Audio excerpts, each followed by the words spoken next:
The power of play, how fun and games help children thrive. More than just a chance to have fun, play is serious business when it comes to a child's health and development.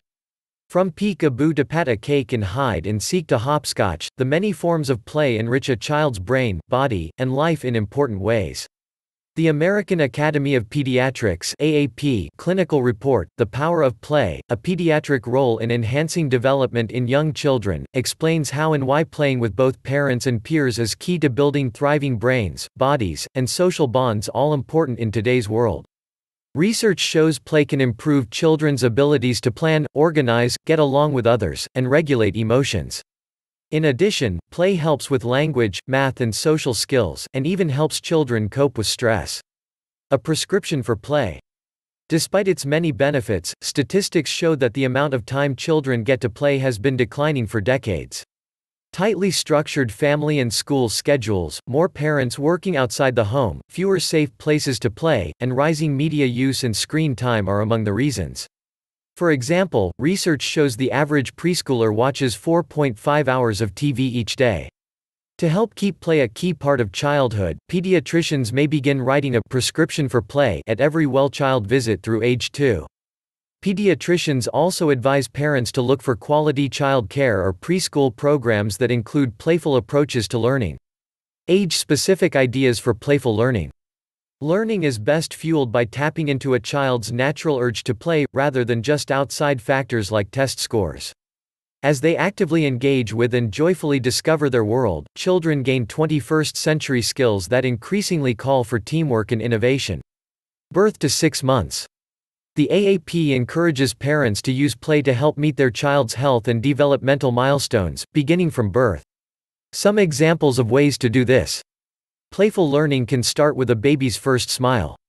Responding with a smile of your own is a form of play that also teaches a baby a critical social-emotional skill. You can get my attention and a smile from me anytime you want just by smiling yourself. Imitate your baby's coos and babbles and have back-and-forth conversation using your baby's sounds as a prompt. Show your baby interesting objects such as a brightly colored toy. Let her bring safe objects to her mouth to explore and experience new textures. Place your baby in different positions so he can see the world from different angles. 7 to 12 months. Make sure your baby has a safe environment to crawl and explore. Give your baby opportunities to learn that her actions have effects, for example, when she drops a toy and it falls to the ground. Put a few toys within reach of your baby so he can take toys out and play with them. Use a mirror to show your baby her different facial expressions. Play peek-a-boo. 1 to 3 years. When choosing childcare and preschools, look for those that include unstructured playtime. Playful learning, where children take the lead and follow their own curiosity, should be the main focus of high-quality early childhood education. Give your child blocks, empty containers, wooden spoons, and puzzles. Simple and inexpensive objects are some of the best ways to support a child's creativity. Remember, it is parents' and caregivers' presence and attention that enriches children, not fancy electronic gadgets. Give your child opportunities to play with peers. This is a good age to try a parent-supervised playdate. Help your child explore her body through different movements, for example, walking, jumping, and standing on one leg.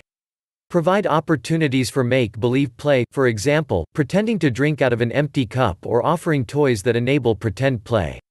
Read regularly to and with your child. Encourage pretend play based on these stories.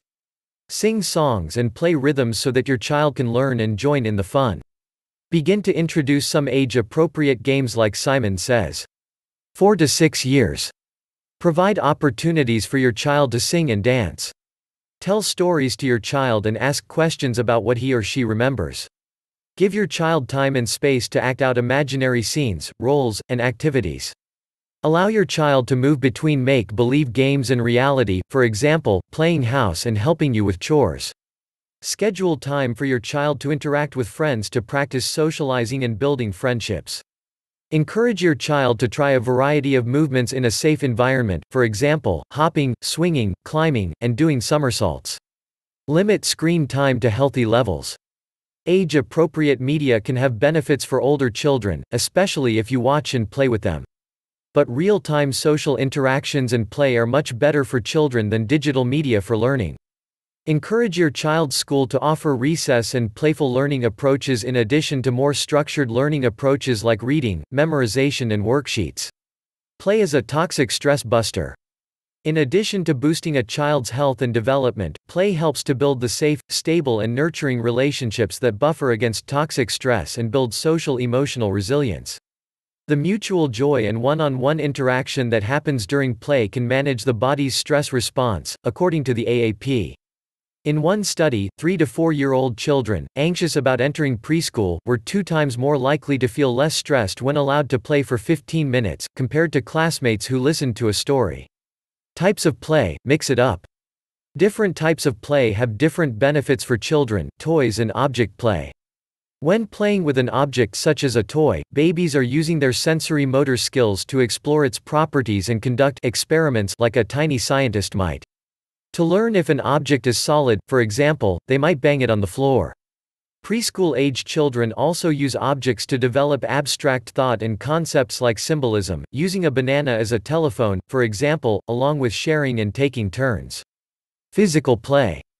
Physical fun such as free play during recess helps develop children's motor skills, prevent childhood obesity, and build emotional intelligence. The gentle thrill of a playground slide, for example, lets a child build confidence as they take risks in a relatively safe environment. Games such as Duck Duck Goose and Tag also help children build other socio-emotional skills such as empathy, as children learn to be careful not to hurt others by tapping someone too hard, for example. Outdoor play. Outdoor play is particularly important because it lets children use all their senses to build skills like spatial awareness and balance.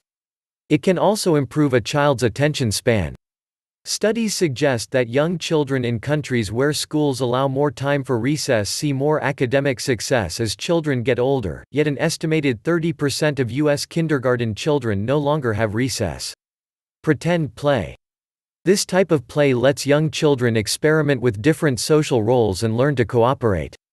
Dress up, make believe, and imaginary play also encourage creativity and builds more complex negotiation, communication, and language skills. You be the teacher, and I will be the student, a child might say. Remember, giving your child plenty of opportunities to play is one of the best ways to help them grow into curious, creative, healthy, and happy adults equipped with the skills they need today. Next time your child asks to play with you, jump at the opportunity. Share the joy of discovery as you connect with each other and the world around you.